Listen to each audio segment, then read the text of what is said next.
this is not a super trainer. So this is not Brooks's release of a super trainer, and it's not designed for that. It's a performance shoe. It's built for speed. So a couple runs done and dusted in this one. This is a Brooks Hyperion Max 2, and these are my first impressions. But before we get into it, and if you guys want to support this channel, make sure you hit that subscribe button.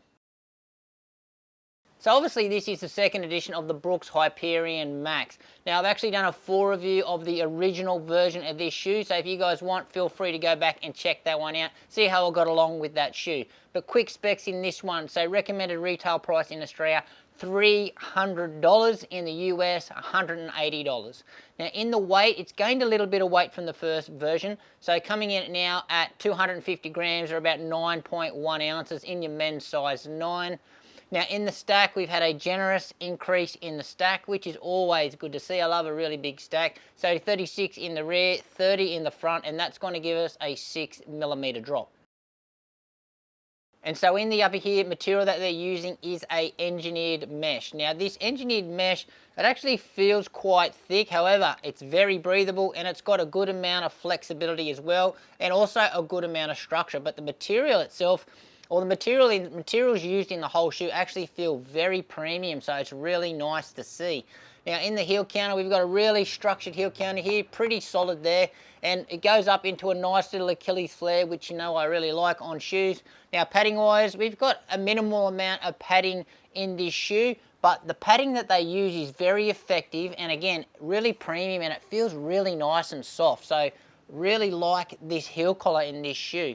Now in the tongue, there is no padding in the tongue because the tongue is made out of, it's like a stretch knit material, and it's fully gusseted, which does a really great job just to lock the foot down into this shoe. But yeah, the tongue is really nice, really stretchy, sort of similar to what you're going to see on those Nimbus shoes. But yeah, I love a stretch knit tongue.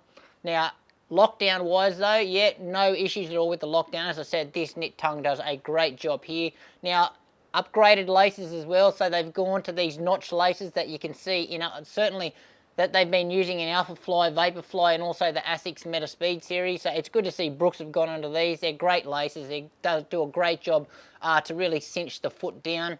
Now in the fit, true to size in the length, and I'm going to say the toe box as well is quite generous, but overall it's a performance fit. So you still feel quite hugged and secure in this shoe. But as far as the performance fits goes, it's quite generous, which is really nice. Build quality though, as I said before, it's absolutely amazing, excellent in this shoe.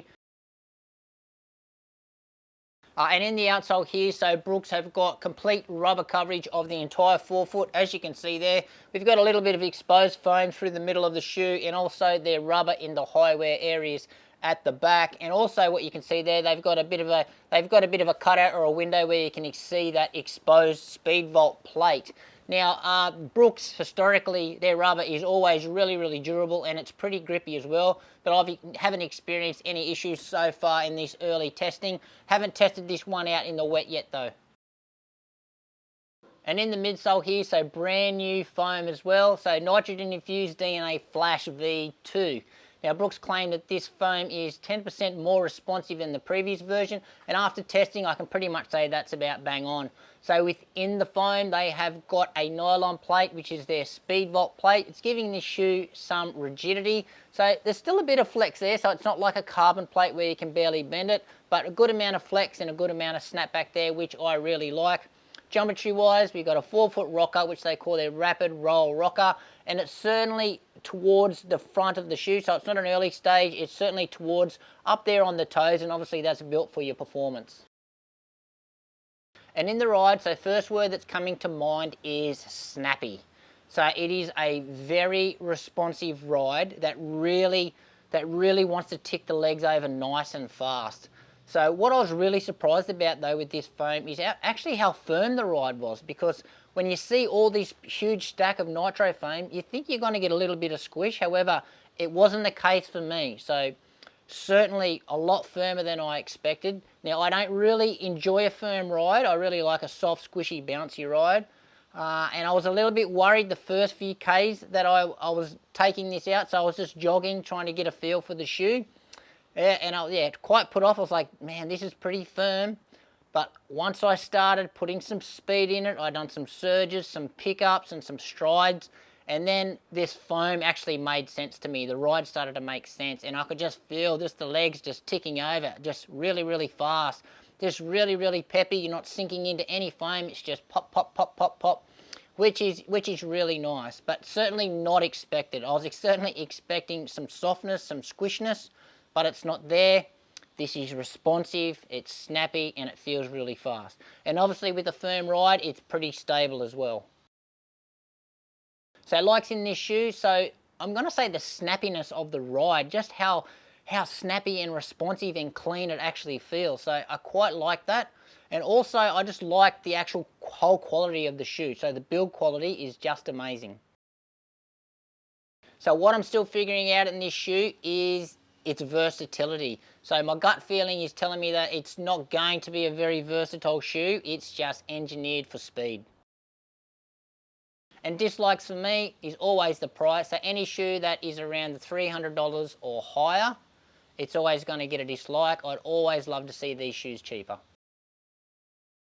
So just wrapping up my initial thoughts on this shoe. Now, when I first seen this shoe start popping up on the internet and I seen the upgrades that it was getting from the previous version, I actually thought that this was going to be Brooks's Super Trainer. So just like the other brands are releasing theirs, I thought it had the plate, it had their premium foam in it. I thought this is where Brooks are going with this shoe, and I thought it was going in a good direction. However, this is not a Super Trainer. So this is not Brooks's release of a Super Trainer, and it's not designed for that. It's a performance shoe. It's built for speed. So it's not going to feel right if you're just jogging around in it. Just remember though, it's not designed for that. When you pick up the pace and you run fast in this thing, you really appreciate the features in this shoe. So saying that, I think there is a big opportunity here for Brooks to release the Super Trainer shoe. And looking at their range of their performance shoes, I probably think the next edition, or editions in the past, I probably think the Brooks Hyperion Max is probably the best fit to take that mantle. So if they are going to move in the Super Trainer category, they obviously just need to soften up this ride a little bit. But anyway, those are my first impressions of this shoe. Obviously lots and lots of testing to go in this shoe. I can't wait to take this one out for my 1K reps and run a really fast 5K in it, just to see how it really performs compared to those other shoes on the market. But anyway guys, that's it from me today. Any questions you've got about my time in the Brooks Hyperion Max 2 so far, let me know in the comments below, and obviously any questions, drop them there as well. But anyway guys, thanks for watching. Make sure you give this video a like, subscribe to the channel, and we'll see you next time.